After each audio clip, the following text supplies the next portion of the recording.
Hello friends, royal chef Sujata या चॅनलमध्ये आपले खूप खूप स्वागत आहे.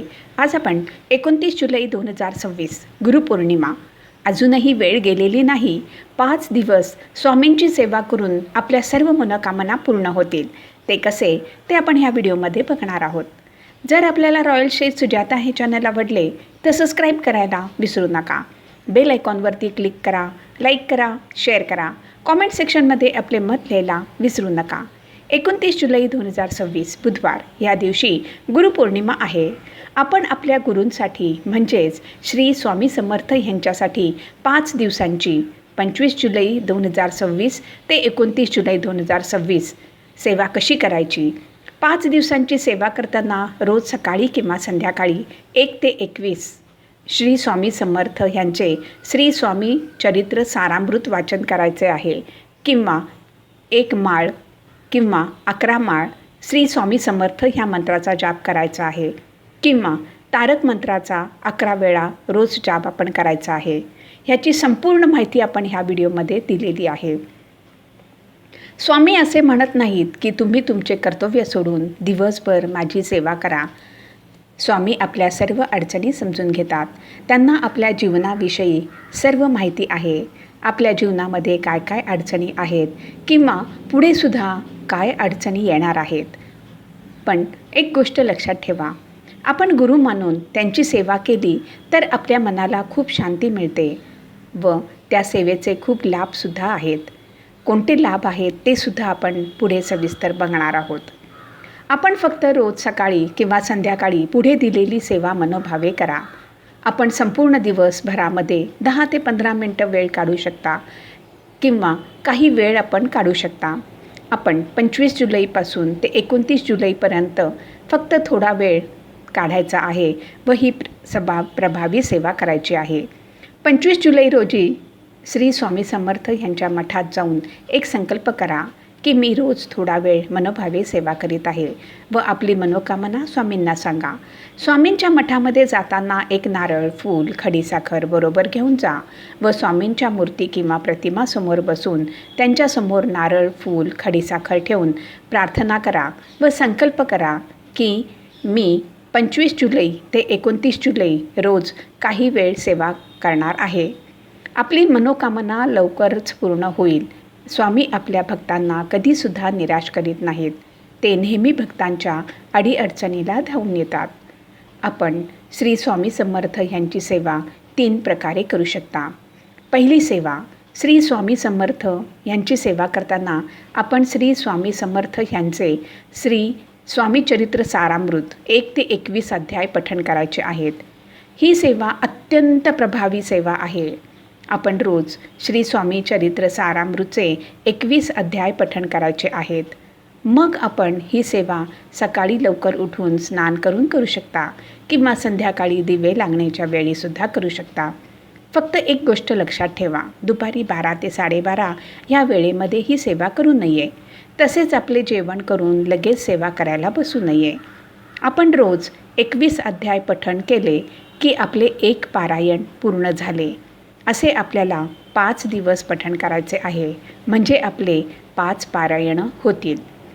जर आपल्याला एकाच बैठकीमध्ये 21 अध्याय पठण करणे शक्य नसेल, म्हणजे घरामध्ये लहान मुले असतात, आजारी माणसे असतील, तर एका बैठकीमध्ये करणे शक्य नसेल तर आपण 5 दिवस रोज 4 अध्याय व शेवटच्या दिवशी म्हणजे 5व्या दिवशी 5 अध्याय दिवसभरामध्ये वाचू शकता. म्हणजे आपले 1 पारायण पूर्ण होईल.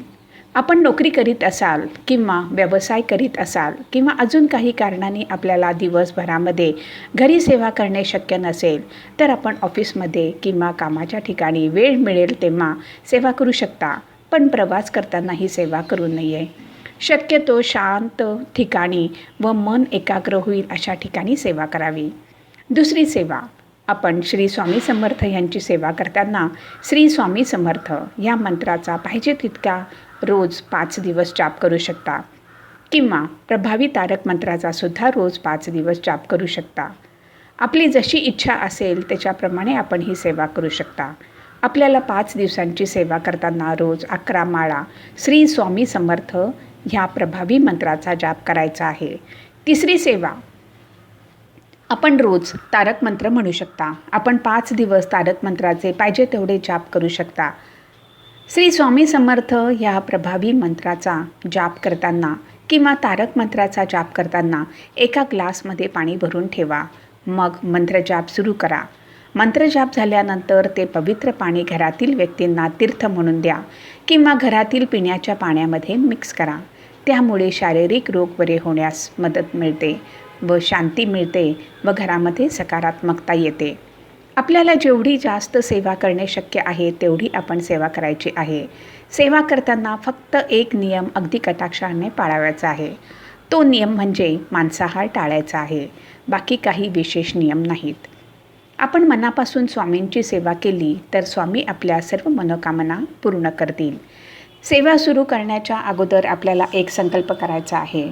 आपण संकल्प स्वामींच्या मठात जाऊन करू शकता किंवा घरी स्वामींच्या समोर बसूनसुद्धा संकल्प करू शकता. संकल्प करताना एक श्रीफळ म्हणजेच नारळ व थोडी खडीसाखर स्वामींच्या समोर ठेवून संकल्प करून मगच सेवा करायची आहे.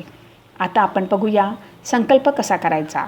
सकाळी लवकर उठून स्नान करून स्वच्छ कपडे परिधान करून स्वामींच्या फोटो किंवा मूर्तीसमोर आसन घालून बसावे व स्वतःला गंध लावून घ्यावे.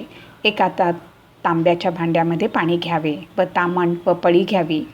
मग हातामध्ये पळीने पाणी घेऊन आपल्या मनातील मनोकामना मनातल्या मनात बोलून म्हणजेच स्वामींना सांगून आपण ही सेवा किंवा मनोकामना पूर्ण करण्यासाठी करीत आहोत व ते 5 दिवस करीत आहोत असे सांगावे. मग हातातील पाणी तामणामध्ये सोडावे. आपल्याला श्री स्वामी समर्थ यांची सेवा करायची असेल तर सोपे काही नियम आहेत ते पाळावयाचे आहेत. आपण ही सेवा सकाळी किंवा दिवसभरामध्ये कधीसुद्धा करू शकता. पण आपण शक्यतो रोज नियमित त्याच वेळेला सेवा करावी.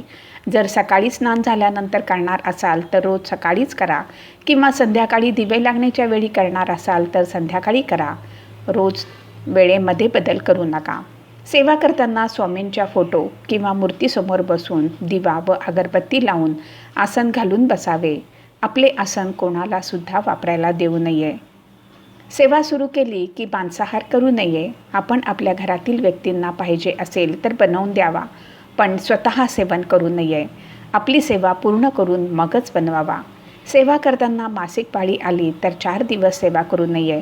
जर घरातील व्यक्ती वाचन करू शकत असतील तर त्यांना वाचन करू द्यावे, म्हणजे आपल्या सेवेमध्ये खंड पडणार नाही. जर सुतक असेल तर तेवढेच दिवस सेवा करू नये. आपण जर बाहेरगावी जाणार असाल तर बाहेरसुद्धा आपण वाचन करू शकता.